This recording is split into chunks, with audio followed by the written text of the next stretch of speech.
Hello, and welcome to another episode of Sim Sundays podcast. This is another one of those episodes where I didn't actually get to hang out with Tom. And Tom, who were you with this time? So, Red Bull Racing. Oh, sorry, no. I was told by Laura, head of comms over there. It's the Oracle Red Bull Racing Esports driver Sebastian Job. That is funny because every single time I watch Drive to Survive and they have to do the cadence of words Mm-hmm. connected to their racing team, very similar. So I could get a kick out of that. I'm excited to hear this episode. So hopefully y'all enjoy it as much as I'm sure Tom did when he got to do it. So I did. So, Seb, thanks so much for coming on the podcast. Really appreciate it. You are a busy man. I'm not gonna say it was difficult to get a slot, but it's you're clearly in demand.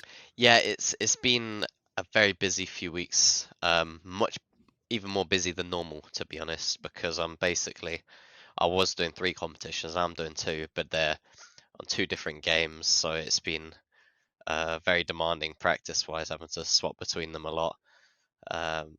Yeah, just busy at the moment. But I think a couple more weeks, and then I'm free for a bit. So I'm looking forward to that. It's been a hectic couple months. I mean, when you first decided that you were going to go and try and be an esports driver, I reckon if you could fast forward and see that you're busy because you've got stuff on, you've got races to do, things to practice for, like media engagements, you probably would have thought, nah, as if I wish. Yeah, it's especially considered that when I first started doing it, there was none of this. It was no one did it professionally, no one was getting interviews, podcasts, none of that. It's all blown up big time in the last few years, and I definitely wouldn't have expected any of this. It's a good problem to have, though. I'd rather that than be bored out of my mind and with nothing to do, Yeah. because all it is just practice.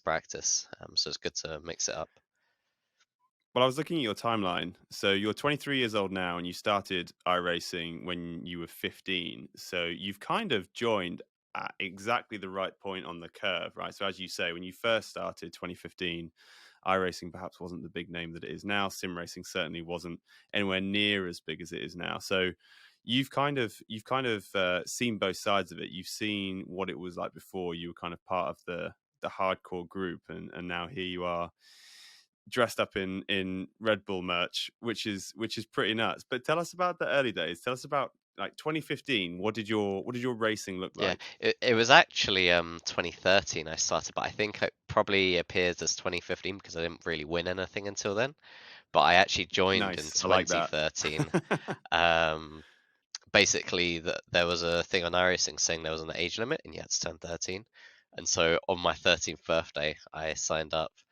But it was, yeah, I basically spent the first year, uh, kind of like everyone does, doing the rookie races on iRacing, but I joined like an Massive. academy on iRacing, which was really helpful. Actually helped me learn a lot. And unintentionally, but surrounded myself with people a lot better than me, and I could learn from them basically, which made a quite a big difference. And then in 2014, I think I qualified for the Pro Series of iRacing, and then the Pro Series, I got into the World Championship by competing in that. And then I think 2015 is probably my first year of that. It's all a bit of a blur, to be honest. For, And that was pure like democratic, just all out pace, high I rating, qualifying for the highest levels in iRacing, and then just qualifying as anybody who races iRacing now could qualify. And there's no kind of fast track because of whatever. It's not like invite only. It was just pure speed. exactly, and that's how it should be. If you're fast enough, you can get in. Doesn't matter who you race for, who you know. It was just you got to build up your I rating a little bit in the first space just to get into the higher splits, but then from that point on, everyone's allowed, as long as you don't go Hmm. talking some nonsense on Twitter or something that Yeah, yeah. angers iRacing. That's really interesting. That's I wasn't going to dive straight into this, or potentially I wasn't going to talk about this at all. But since you've mentioned it, you said that's how it should be. I qualifying for competitions should be purely about pace. Now, that's not the case. I know, like our sim racing team, we qualified for the SRO European Sprint Championships just on pure pace, so they got one of the pro-am spots through pace. But the on-site one was invitation only. So we went to Monza and we're off to Paul Ricard, and that was invitation only. Obviously, Rensport famously invitation only. So what's your take on there seems to be a bit of a trend towards invitation only events, probably to get the profile of the events up because they want the McLarens, Red Bulls, Ferraris to go rather than Dave Smith in his garage that nobody knows. So, in terms of viewership, I guess that's why they do it. But what's your take on it? Yeah, I think you there has to be, well, for me, F1 Esports is the only one where I think it's kind of acceptable because the F1 teams have to be in it and the F1 teams have to pick. Like, I don't think Red Bull would be happy if they just got randomly assigned a driver that qualified, and then they can't pick. So, and to be fair with F1 Esports, you're still having to go through the pro draft, which is very much a you have to be fast to get in. It's not like you can be invited if you're 2 seconds off pace. Yeah. So that it's not strictly invite only or anything because anyone can qualify. It's just if you're not good enough, you don't get picked. Yeah, so the teams are fixed, the drivers aren't, I guess, Yeah, in that instance. exactly. Whereas with Rensport, I think it's different because it's early stages. I think it's somewhat more acceptable because it's almost like, at least I hope the plan is to open it up more in the future. But as of right now, I'm pretty sure they just can't handle more people on the servers, so they had to limit it. But I think maybe it's all right, but it's definitely not ideal. It's hard for me to say because I saw people when it all got announced. There's a lot of people who probably felt they should have been invited, saying, "Oh, it looks rubbish," because, and I know I'd probably be like that if I also knew I couldn't be involved. But at the same time, Yeah. I'm there like, I didn't want to go anyway. yeah, exactly. But we're basically just being paid to test the game out, right? Because, and you might not even I, you might not even get money for it because yeah, it's you have to win prize money for that, and that's really interesting. it's a really We weird had one. Josh Morris on the show a couple of weeks ago, and we had Morris on the show last week, and I came up with this theory that essentially they're getting the best testers in the world on their platform before it comes out, and then I put it to Morris as well, and he can't deny it. Like obviously we're getting great testers, but there's obviously a lot more to it. So that's really interesting. So you said that you're doing 2 championships at the moment on 2 different games. Tell us what you're doing at the moment. Yeah, so I'm doing, as we spoke about, Rensport. I'm doing the final 3 rounds of the ESL R1 series, but I'm doing that for G2 Esports rather than Red Bull. Um, to be honest, for the first round that I did, I was like really excited for it and really enjoying the game. And I somehow got into the final, which I was a bit surprised by. And then I qualified on pole for the final, and I was like, whoa. I was And watching. then because it's a game that's early in testing, I had a bug that basically meant that our normal starting procedure didn't work, and I started moving on the grid, and I got a jump start, and so it was like it's almost a guarantee if you start on pole, you're probably going to win it, especially on that track. So I went because it's so hard to overtake. So I went from almost a guaranteed 60 points to 20, and that just killed the motivation a bit. And then they also said that they changed the dates so that the final, like the major of R1 now clashes with the final round of PESC.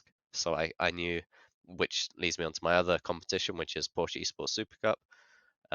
And because that's gone a bit better the last few rounds, I can't really skip the final round to go to the major. So it's even if I qualified. So yeah, there's been a bit of a clash in that, which makes it a bit trickier to enjoy Rensport as much as I want to at the moment, because I know it's kind of like I'm just practicing for something that it's still learning the game ready for the next season, which I'll do. But Yeah. it's a little bit of a shame, a missed opportunity almost. Yeah, especially being as competitive as I assume you are, that would be very. it's a tough pill to swallow, that. So tell us a bit about your experience as a driver going to Run Sport and going to ESL R1. What did you notice? Was there anything different about going to an event organized by, ESL, this enormous American esports organization that's, famous for putting on kind of your more traditional esports? What was it like going to an ESL event versus your other sim racing events? Well, to be fair, in F1 Esports, the first thing I was going to say is we had driver briefings, which we don't get in iRacing, which I think is a real shame. We get like an email before the race with notes, but we Yeah. don't actually get a proper driver's briefing where we can ask questions and whatnot. So there's that, but we've already had that in F1 Esports. I think there's probably a little bit of lack of experience for ESL because it's that they've not really done much sim racing. So there's some things that the drivers have had to bring up and say, "Oh, this could be better." Like I think especially the broadcast is there's too much downtime and Mm. kind of dead air in that sense, where they're just having to add filler rather than seeing some exciting racing.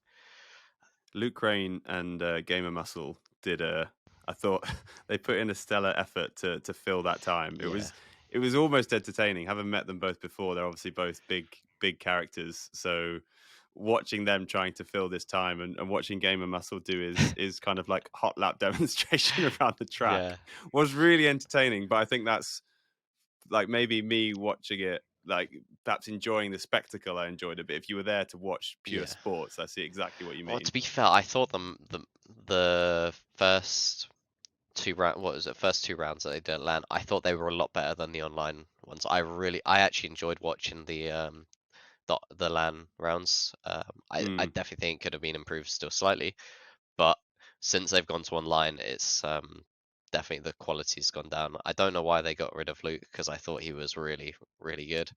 And I've told him that. I said it's such a shame. He's a big character. Yeah, he was really good at that. But now I think because of the issues like with online, like things aren't working as smoothly, it's a lot more difficult to make everything work when you're having to speak to people that are hundreds of miles away and you can't just go and grab someone and say you need to be ready at this point or whatever.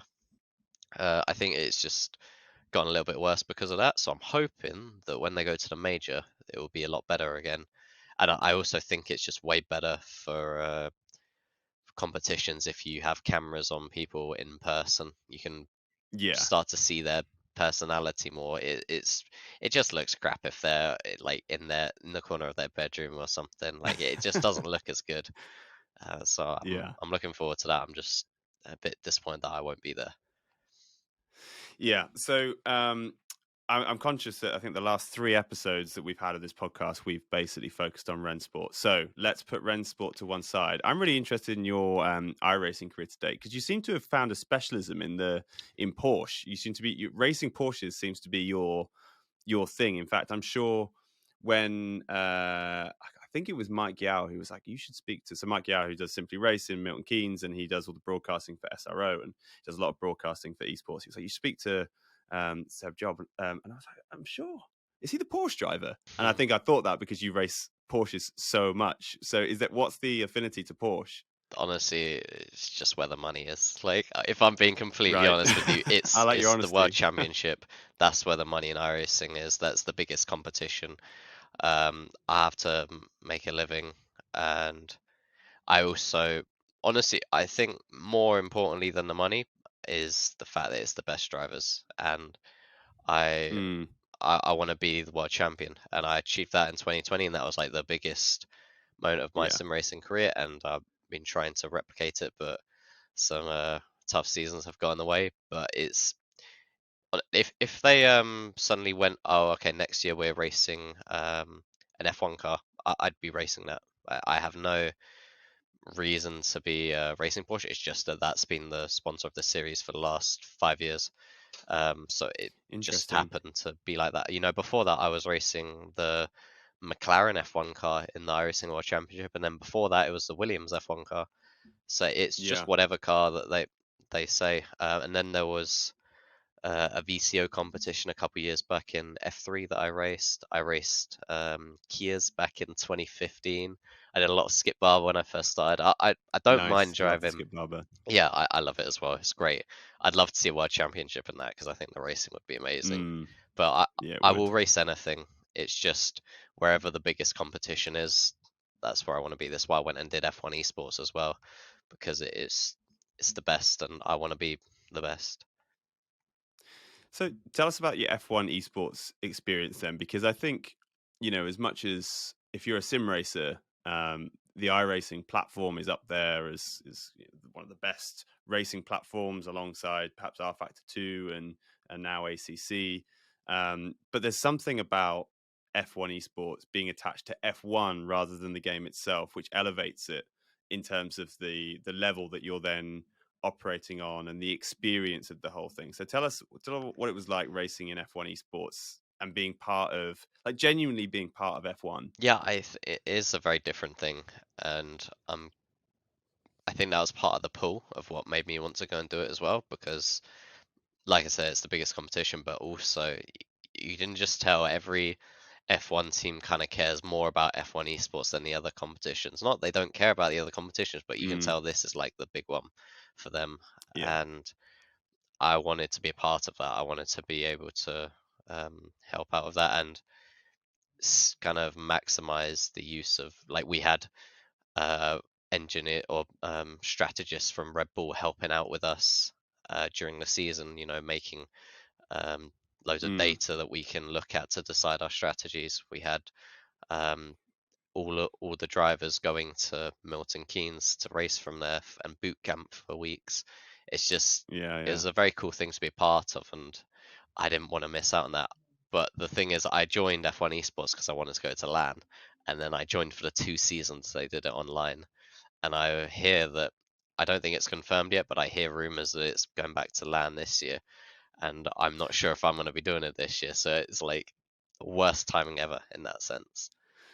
Yeah, that is very frustrating. And I was about to ask that as well, because we're at a funny time in the season now. Not all the teams, well, in fact, I'm not sure if any of the teams have officially announced the lineups for their F1 esports teams for the next season. So is this a bit of a tense time amongst the kind of like the Red Bull cadre, people who have raced before or currently racing other series, as you're all kind of trying to work out who's going to be doing what for the year? What's it like behind the scenes at this time? To be honest, I think it's pretty chilled out. I mean, for me, one of the deciding factors is whether or not I like the game, because as of right now, I don't like the game and I haven't liked it.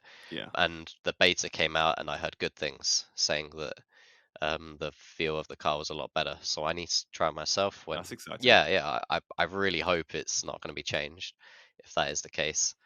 But I mean, we've already got our lineups sorted as far as I'm aware. Like, Mm. so it's obviously I can't say what they are, but I think it's pretty straightforward. And I think most teams probably have them sorted as well. But Yeah. it's just kind of a question for me. How much involvement I have is dependent on how the game feels, and because I'm probably going to be doing the next season of ESL R1, so balance, because normally my first half of the year is all Porsche, and because that is my main series and that's going to require my full focus for half the year. The only reason I started doing R1 kind of near the end is because Robbie's been a bit busy with college, and also PESC wasn't going well, Hmm. so I wanted to kind of become less emotionally invested so that I'm not as stressed out if it goes badly.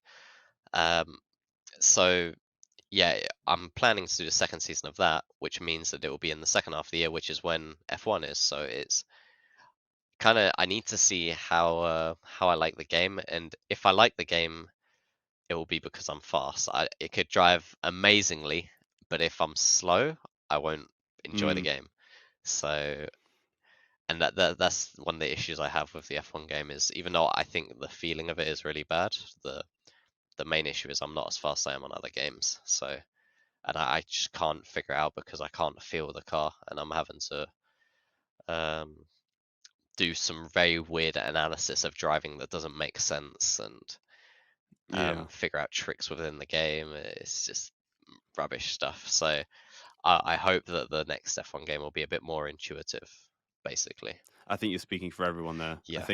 I think there's a lot of sim racers out there who love F1, have watched F1 for years and years and years, and would love to kind of replicate that feeling. And I think everyone kind of goes through the same arc. I think I think I went through a similar arc to most people in that I fell in love with F1, fell in love with online racing, went to the F1 game, really enjoyed it, thought it was great. I loved the the pit stop strategy, speaking to your engineer, like the single player, the online lobbies back in like 2018, 2019 when they were stable.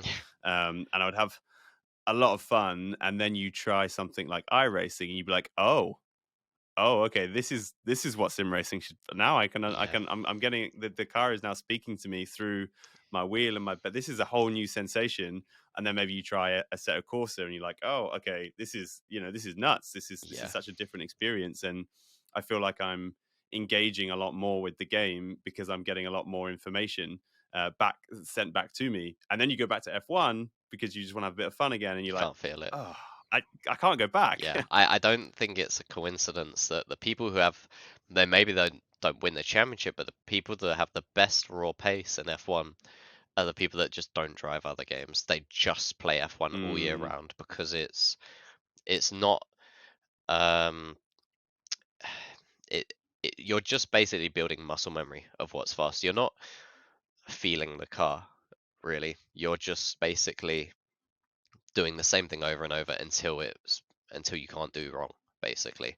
mm. Like I when I'm making adjustments, but I don't really feel the car get loose. I just know the car's going to get loose if I don't make that adjustment, and that's why F1 esports, the hours that people put in for practice is just ridiculous because you just keep getting more and more consistent because there's you start at such a low point of like feeling basically. At least for me, Mm. that's how I describe it, and You're almost learning the dance. You're learning the routine. yes, exactly. And each track is just a new routine that you have to perfect.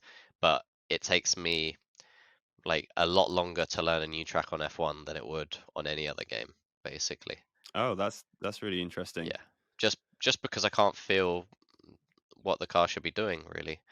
Whereas on Mm. iRacing or R Factor or Assetto Corsa, I can hop on and I feel like I'll be within a few tenths of my ultimate pace within like 10, 15 minutes if I know the track already. Whereas on That makes a F1, lot of it's sense. yeah, It makes a lot of sense when you put it like that. So I'm conscious not to bash F1 too much because I love it. It's my spiritual home of sim racing, and I'm really excited by the fact that you just said that you've heard people who have raced the beta saying it's a lot better for 23. That fills me with a lot of hope. I can't wait for the game to come out. I always get it, and the last 3 years I've got it, and I've moaned about it, and then I say I'm never getting this game again, and then obviously I just get it again. yeah. It's It's like as like soon as it FIFA. comes out. Like people Yeah, just buy it. exactly. Everyone will go. We will do this dance as well, and we'll have something to moan about on Twitter, and we'll all be happy. It'll be fine. But it's something interesting that you said there. So you've raced a lot of different car disciplines within sim racing, so different types of cars, different types of racing, different types of aero, etc. And it sounds to me like actually you can adapt pretty quickly, and you said yourself that you'll race anything wherever the highest Yeah. level of competition is. That's where you'll go. You don't really mind, so you can adapt to the cars. But it does sound like you have difficulty adapting between the games. Why do you like, and I know we're using F1, which perhaps is an extreme example versus iRacing, but why do you think that is? To be honest with you, this I think is a really interesting point. F1 is the only game I've ever struggled to adapt to, in my opinion. Like to a really good level. I maybe when I did Project Cars briefly in I want to say 2017, 18, I showed, but I also think I was a Mm. much worse driver back then than I am now. Whereas for I think it was the end of 2021, we did Virtual Le Mans and I went on R Factor and I had no problem there. And then with Rennsport, I've got up to pace on that to a point that I'm happy. And when I've done AC in the past, I've felt pretty comfortable on that. It's purely the F1 game that I've struggled with Mm. because of the lack of feeling. And to be honest, I also struggle coming back to iRacing, which is the most interesting one because Oh, interesting. I it is my main game. I've spent thousands of hours on iRacing, yet if I go away for a few months, and come back to iRacing, it feels completely alien to me, and it feels like I'm almost learning from scratch. So, and I think that's partly because of the force feedback not being quite. Yeah, well, there's a few things. It's the ultra sensitive tire model, Yeah, but then yeah, yeah. also the feeling in the force feedback is just a bit weird at times. Whereas when because I'm swapping between Rensport and iRacing quite often at the moment, and whenever I go on Rensport, I'm up to pace. Obviously not on my ultimate pace because that takes days to get to, but I'll be within a couple temps. I think the other day I did Pesk, and then within 5 laps on Renspot, I was 3 temps off what my PB is now. So it was pretty quick. Wow. Whereas on iRacing, Yeah, I yeah. reckon I'd be, well, in fact, I know I would be, I think for Spa, my first laps were 2 seconds off pace. And I was like driving around like, this Right. feels Okay. Yeah. fast. I don't know why I'm 2 seconds off because I'm just manipulating the tire model in the wrong way. Basically, I'm not getting the grip from the car. Obviously, I wasn't driving amazing, but it's the it's very sensitive on iRacing. Whereas those games that I think are more intuitive, you just feel the car Mm, better. interesting. And how would you characterize these games if you had to compare? And let's leave F1 out of this, but if you had to compare iRacing, ACC, Rensport, could you quickly be like, this one is a bit understeered, this one is a bit oversteered, this one's really sensitive? Like, how do you kind of like characterize each one? Yeah. I've not driven ACC much recently. I've only dabbled in it a little bit in the past, so probably best if I said about R Factor instead. But the issue is, I Okay. think Yeah. it comes down to a lot of the mods. But I would Mm, say Rensport is the most aggressive driving required. It takes me a few laps to warm up, basically, whereas on iRacing, I can drive fast almost straight away because on iRacing, braking wise, it's super smooth. Throttle wise, actually is more aggressive than Rensport, at least in the car I drive. And then steering wise, I don't fully understand what's fast, but it's, I think, also about being smooth. Whereas in Ren's Rensport's a weird one because you have a completely different driving style between qualifying and race. So in quali, you're super aggressive with every input to make the car rotate, and the tires, you just destroy them for 1 lap and that's it. Whereas iRacing, if you destroy them for 1 corner, you won't have grip at the next. So you mm, have to be smooth no matter what. I basically drive the same way in quali as I do in race, just as fast as interesting. possible without scrubbing tires. Um, so the way I'd describe iRacing would be ultra smooth braking. Then Rensport would be the polar opposite of that, like slamming the brake as hard as you can, and then basically steering it and releasing the brake in a very aggressive way to make the wheel the car turn. And then something like R Factor, I feel like is more of a middle ground where you're not using the brake to turn.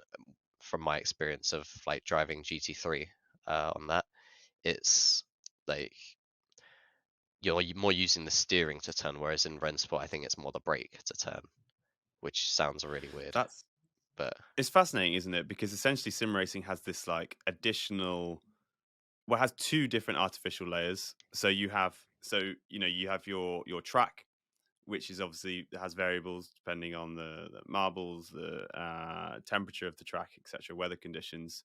Um, then you have the car, and obviously different cars drive differently. So that's the same as in the real world. But then in sim racing, you also then have to apply an additional filter of the game mm, because the game's physics models are different, and so the same car on the same track in the same conditions will actually behave differently from one sim to another. And then actually there's a fourth kind of dimension here, which is the actual rig you're using and how that all of that data then gets transferred into the force feedback in the wheel, whether you're using SimuCube or Fanatec or Simagic or Moser or Thrustmaster, you have that additional layer. And so you could race the same car, the same track, but actually based on whether you're racing the track on R Factor or AC or Rensport, it could be completely different. And actually, if two of them happen to be similar, if you had a Thrustmaster on one and a Simucube on the other, a completely different again, I suppose, which is so different to the real world of racing, right? Yeah, I think people underestimate. Well, the thing is, a lot of people will just stick to one sim and they don't swap. Mm, But for someone that does actually swap between those, the adaptability you have to learn is like crazy. And I've learned so many things about driving styles that I wouldn't have learned if I didn't adapt. And those are things that maybe can apply to those other games that you just never would have tried because you thought doesn't make sense. And then when I've gone and done the sim work for Red Bull, it's like another game as well, almost in that sense. Like right. that, it's a brand new driving style, brand new physics. Obviously, a lot more realistic, but like that driving style, I'm then like, oh, so this is what I should be doing. I'm not doing that on the games because it's not fast. Mm, But can I maybe adapt it in a more subtle way to see if that can be used for my benefit? So when I was doing the F1, like during the season of F1, I had to start writing notes on my phone to remind myself of what was fast on the game. Like I just because I'd slowly revert back to my old habits of what I do on another game like iRacing or Rensport. And so I'd like write notes like, oh, braking earlier is actually faster in this corner. You want to take a really tight line, even though it doesn't make sense. Stuff like that. Whereas maybe on iRacing, because I've done it for so long, I don't need to remind myself. Whereas on mm, F1, you do. But it opens your eyes to a more analytical sense of yeah. driving, which I find really interesting, but it is really tedious to do. And obviously, you were driving this is I don't know how to say this, like the real world simulator, like the Yeah. simulator for the real team. Obviously, in order to provide them with data, so you were there to help them. But did it also work both ways? Were you learning a lot about your own driving style by using their simulator? Yeah, I think I learned more from doing those simulator sessions than just a few sessions of that than any like long sessions of sim racing because it's like, but I don't they weren't super applicable to sim racing, but if I was to ever jump in a real car, I would be multiple seconds faster now than if I didn't have that knowledge. I'm pretty certain of that because it's like the complete polar opposite of what I thought would be fast. And if you've Mm, never been exposed to that or taught that, I think it's you just assume you know best almost, not yeah. in a arrogant way, but more in like a naive way of just you don't know any better. You don't know what else is even out there. You wouldn't even know what to try.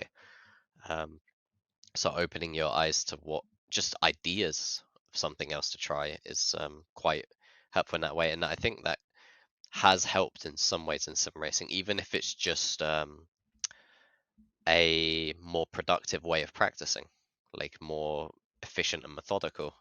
Because a lot of sim racing practice is just make a click drive, and there's no note taking or understanding of what everything does. It's just kind of whatever works works. So I think in that sense it helped quite a bit. Mm. And it's interesting kind of going from the sim world to the real world. What was it? What was it like? Kind of, I don't know how to describe this, but going into an F1 factory to work, and I know obviously your esports racing as the esports team is work and it's contributing to the big picture of Red Bull, but walking into the F1 factory specifically to do some hours of work for the F1 team where you're actually driving in a simulator, like what did that feel like contributing to the success of the F1 team? Yeah, it was pretty cool to be fair. I tried not to like let it get to the head too much because you're still there for work. So I was kind of like in a more just focused mindset of I'm here to do a job, same as if I was doing an esports practice. But I think it's cool just being more part of it. You feel like you're really contributing to the team as opposed to just um, having the team's name on you, if that makes Yeah. sense. Because I think esports is still relatively new, so it still kind of feels like that. Whereas now it was like, okay, I'm actually contributing to the team. You know, I'm walking past Christian Horner's office to get to the simulator. Like, it's quite Nuts. weird to just casually see all these people around. But it's Did you bump into anyone to get a selfie? Was there anyone that you bumped into, like, oh my I god, that's I them? would never ask for a selfie. I'd be like to I mean I don't even ask for them at the best of times. So if it was at work, I'd be like, no. I gotta act cool, gotta be professional. Yeah, God, I'm Um, such a pro. exactly. That's the If aim. Max wants a selfie with me, then that's fine, but that's as far as I go, right? Exactly. But I think I saw. To be honest, you kind of see them just walking around all the time. Like that.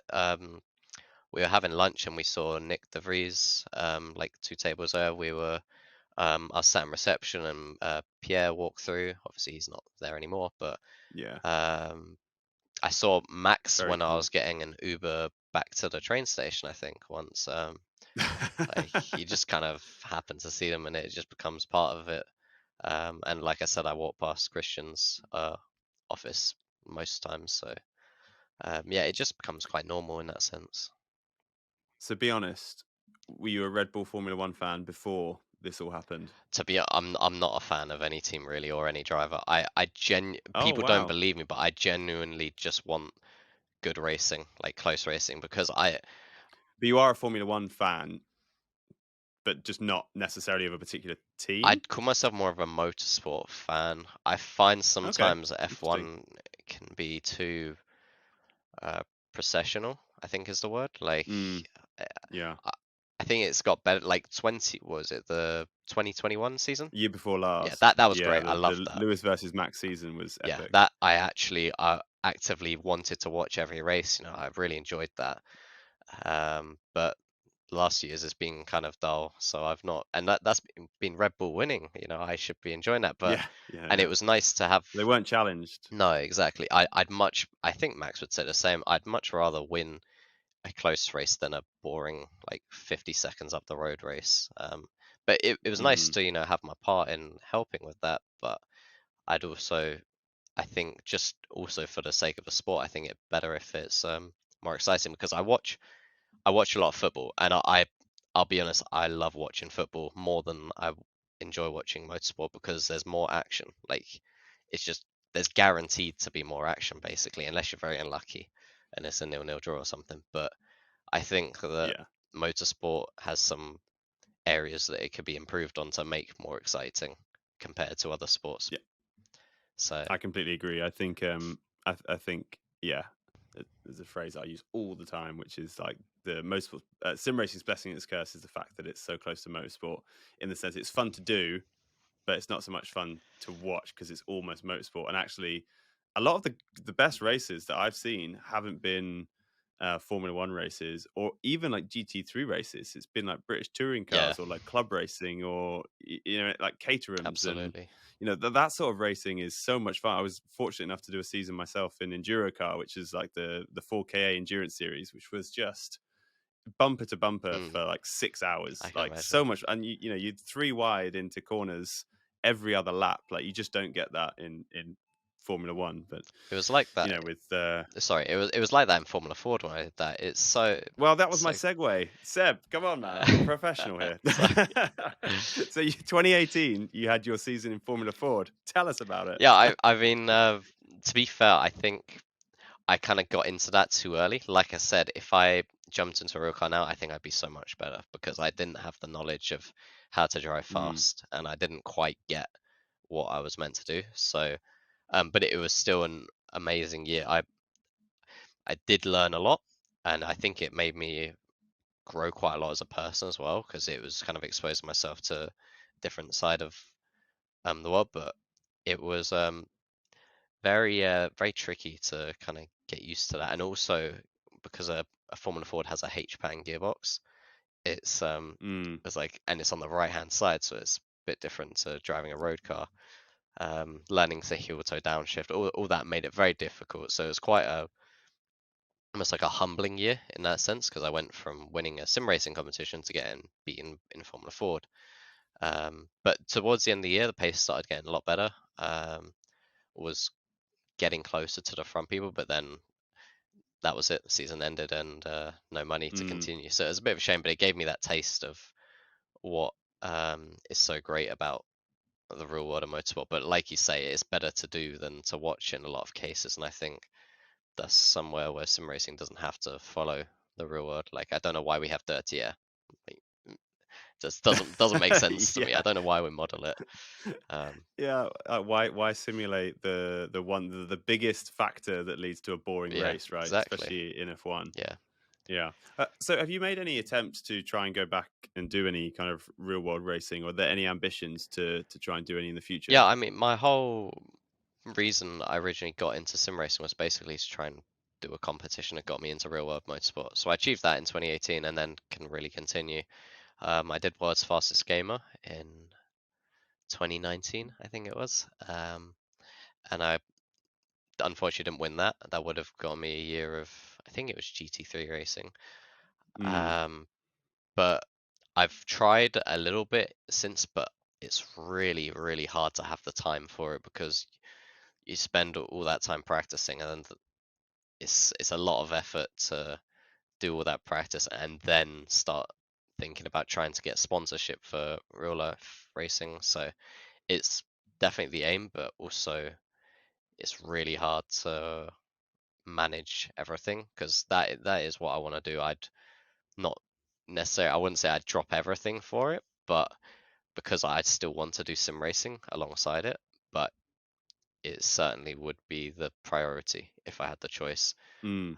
It's just, and I think the sim role has been a big help in kind of stepping towards that because, It looks good on the CV for any team, yeah, doesn't it? I mean, Red Bull F1 sim tester. exactly. So, and the amount of like real life driving knowledge I have compared to sim racing now, I feel like I know probably more than like almost every other sim racer for how to drive a real world car. Obviously, there's a few exceptions that have done some, but it's Mm, a very different kind of thing. So I feel ready for it. It's just a matter of getting funding, and to get funding, you have to work your ass off, and it's yeah, a very time-consuming thing. And if I want to compete at the top level of sim racing, I don't think I can really do both. It's like mm, it's so hard to even win sim racing when you're not focusing on other things, because you need pace, motivation, luck, consistency, everything just to combine in 1 year. You can have one or two of the things, but if you don't have all four, you're not going to win. mm. That's really interesting. I suppose in terms of funding, you are kind of in the right place, I suppose, to get advice on funding. Not necessarily the funding itself. You're not necessarily gonna. You've obviously got a lot. You're wearing right now a hell of a lot of sponsors on you, but obviously those are Red Bull Yeah. sponsors. But there must be a lot of very useful advice knocking around in the circles that you're in. If it's something that you wanted to take further. So tell us about the challenges that you've come up against in terms of finding funding. What seems to be the hurdle? I think the first hurdle is kind of just, well, the fact that sim racing isn't big enough that I'm starting already with a big brand. Whereas I think, or to take me on is a risk, more of a risk than taking on a kid that's just won F4. I could win every Mm, sim racing competition in the world in the same year, and I'd still be more of a risk to take on than like a kid that won F4, because I'm going from virtual to real, and would a sponsor really want to take that risk? I think it makes a great opportunity for storytelling, and it could make for great content, doing that virtual to real, but it's still a risk. And I think a lot of people still would almost associate it like, oh, video games don't translate to the real thing. He's just gonna crash and mm, cost loads of money to damages. Um, but then secondly, I think it's sim racing isn't big enough that I have a big enough audience to justify it, unless you get into a big series like F3, where you have, you're part of the F1 support package and you have loads of viewers. Otherwise, why would a sponsor want to like when I did Formula Ford, why would a sponsor want to put their logo on a car that gets 200 viewers on a race? So it's tricky because, you know, the series that have the huge viewers, like F3, you need like £1 million a year or something. So whereas if you did Formula Ford 50k a year, which is still ridiculous, you get a couple hundred views per race. So it's very tricky to find that balance, and I think you need to know some people to at least help you begin, and then you can start to prove yourself. But if you don't have that opportunity to prove yourself, then there's very much this stigma, or not stigma, but I feel like just lack of confidence because I've not proven myself in a real car yet. See, a lot of sim racers have come up with that same problem. So they've kind of had this ambition to go real world racing off the back of their sim racing, and so they realize that they won't necessarily get the viewers in the smaller series that they're racing in. So instead, they stream and they build up these followers of 50,000, 100,000, 200,000, or 1 million followers, and then they can get race supporting sponsorship from the stream, but they'll have a sponsor who's on the car, but actually they're getting most of their viewers from the stream, but it's just allowing them to go racing, which helps them with the story and gives the content creator more kind of more stories to tell and more content. So do you stream at all? Is it something that you're considering doing? Or Yeah, I've streamed a little bit. I actually what happened before the start of the season was I started streaming, and then once I got into practice, I realized I just didn't have time, like, because practice, you do practice for, I don't know, 5, 6, 7 hours a day, and then you have to drive for a couple more hours to stream. It destroys your body. Like, even just from practice alone, my body is in huge pain. And when I go and see my PTs, like, you got the body of an old man just from sitting in that chair of driving all day. Like, it's so unhealthy. That's fascinating. It is. As in, is it because it's okay? So let's dive into that. Is that because it's like a sedentary position and the movement of your arms and feet aren't enough to counter the fact that it's that sitting position, or is it because you're doing these micro movements with the same muscles over and over, almost like carpal tunnel? Yes. Like what's causing the issue? I don't know exactly what's causing the issue, but I know that I have imbalances in my body because my left leg, which is pressing the brake, is stronger than my right. So then I have I think a tighter left hip flexor than my right, or maybe it's the other way around. But that means that some exercise I have limited mobility on one side compared to the other, and then I have really limited mobility of my shoulders because you're kind of tensing You're up always as forward. you're tensing up as you're driving. It's kind of stuff like that, and then also it's because you're just sitting down. At least people in an office, they get up and go get coffee or something. But when I'm zoned in, I'm like, I'm driving for 2-3 hours straight. You know, you don't get up. No, other than lunch or the toilet. I don't know what reference I'm using here, but I kind of figured that you would do like, right, we're going to do a half an hour session on quali, and then we're going to do a 45-minute session where we're going to do wet, and then we're going to do an hour session where we're going to do like some race starts or whatever, and then you'd have breaks. Is it? Are you saying that you sit in the chair and for 2.5 hours you just drive? Pretty much, yeah. I mean, for F1 Esports, Wow. it would be get on at 9, drive for 3 hours until 12, have a 1 or 2 hour lunch break, and then the same again, 3 more hours, then dinner, and then some leading up to event, we'd turn it up a bit, and we'd then do an evening session as well. But only time I'm getting up is for the toilet during that time. So when you say drive, right? So let's take that 9 till 12, and you say you're driving for 3 hours. Is that just a 3-hour practice session, and you just do whatever, tweak setups, go out, and you're doing different runs, or do you have somebody who's giving you like a structure to follow? Like, what break down drive a little bit?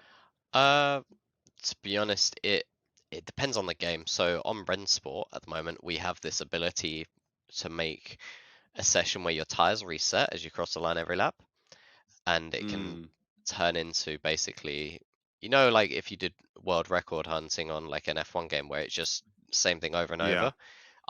I've been able to like do that for just hours on end without stopping when I'm really zoned in, and that is when it's the worst for your body because you don't even rest between laps. It's just, whereas on F1 when we're doing qualifying practice, you have to drive to the pits, drive a whole outlap, then wait in the garage because an 18-minute session, but you only have 3 sets of tires. So you have time in the garage to just chill for a minute where you're not actually moving. You could probably get up and stretch, but to do that every single time would get quite annoying, and also like you might just run out of time if you do that. So it depends on the game in that sense, but mostly like it's not like we have a set idea of what we're trying. We're just coming up with ideas in our head, like, okay, my car's a bit loose in this corner. I want to make it a bit more stable. Let me try the diff, or let me try the front wing, and it's just trial and error basically for hours and hours. There's no real set method where, and then in Rennsport we don't even have setups. So I'm just, for example, Yeah, on of course. Hockenheim at the moment, I'm struggling in Sector 3. So I was looking at replays of what my teammates are doing. I was looking at telemetry. I was then looking at my own replay to try and identify it. And after that, I still can't figure it out. So, so Right. it's getting better, but it's just kind of constant troubleshooting. I feel like is the way to describe it. That you're never quite satisfied, or very rarely. That's fascinating. And do you do much race practice together? Do you, when you're on, presumably at some point you're in the same lobby, and do you race together? And what's that like? 'Cause I imagine even in practice, you guys are pretty competitive. Yeah, to be honest, that's probably the most fun part. Right. Normally, like sometimes what we'll do is we'll specifically drive as aggressive as because it's very easy when you're in practice to drive too nice because you don't want to waste your time. Mm, But the reality is in races there are some absolute bandits out there that will just dive you from God knows how far back. yeah, yeah. So sometimes we will just say, all right, I'm gonna drive really aggressive this race and let's see what I can get away with. And then it can get very dirty very quickly I because bet. everyone starts doing it. But you kind of have to do this to find the limit. It's like finding the limit of where an off track is or invalidating a lap. You have to do it to find out. So you have to see how far back you can dive from to see what the limit is effectively. I suppose if you're going to practice that on any human being, I guess your teammate is probably the Yeah, safest. and there's no real issue if you do it in practice. I mean, I've definitely been in a few scenarios where we're not even like testing racecraft. We're like, okay, we're doing a proper test race now where we're all taking this very seriously. And then there's been Mm, arguing because someone does like a very aggressive move, and then emotions are high because we're taking this one right. seriously. We want to win. So it does happen, but it's quite rare. Mostly it's all fun and games. Okay, I'll take your word for that. Right, so be honest here. This is something I've always been fascinated by. If you're ever having a bit of a down day, or you're like, you know what, I'm just not getting my driving together, I can't work out what it is, I've just lost that run of form.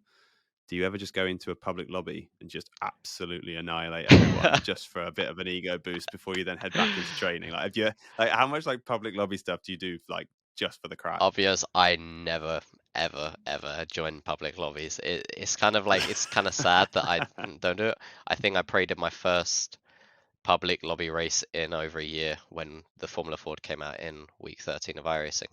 But to be honest, if I'm having a bad day of driving, I will just not drive for the rest of the day because I think if I drive a bad day, I'm just going to create bad habits. I think it's actually Mm, better to just rest, go do something productive, like go to the gym, go for a run.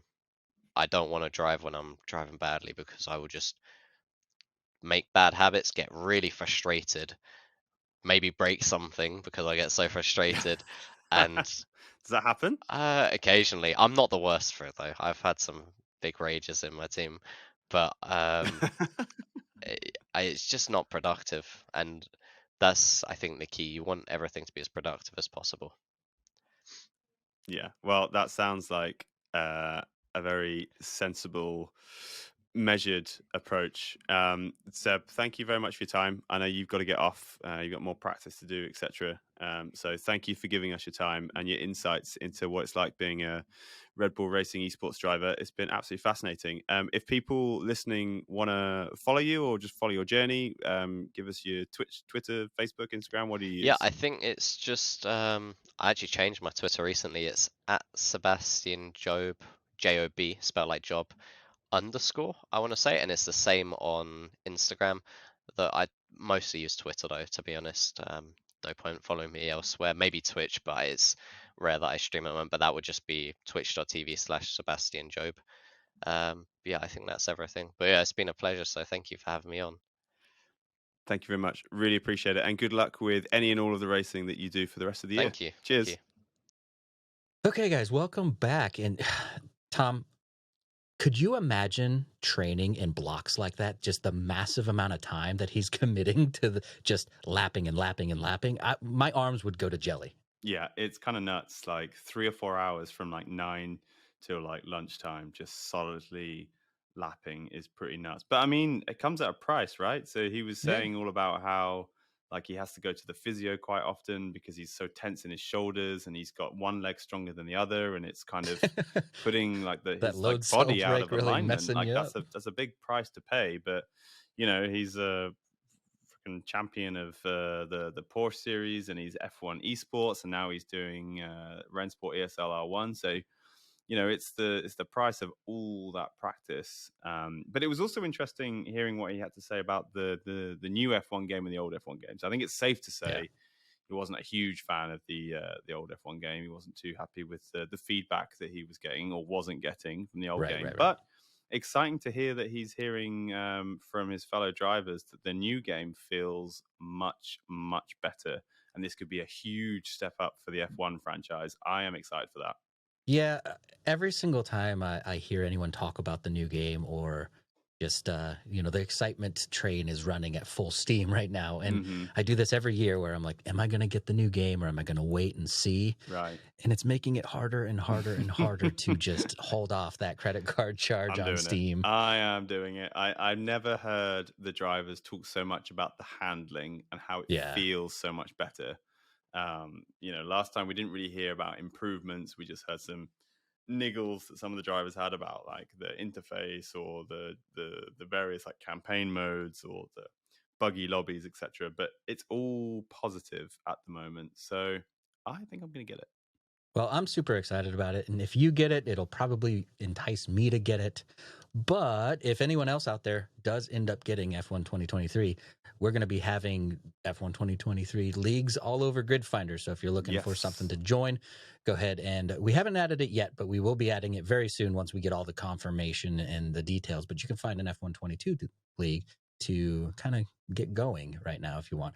Head on over to gridfinder.com, join any league. We have all the platforms, all the games, and find that perfect league for you. And if you're a league owner, go ahead and fill up your grid by listing your league on Grid Finder as well and have those drivers applying to you instead of you seeking them out. But other than that, this was a great episode. We appreciate you watching and listening, whatever you chose to do on this episode, and we will see you next time.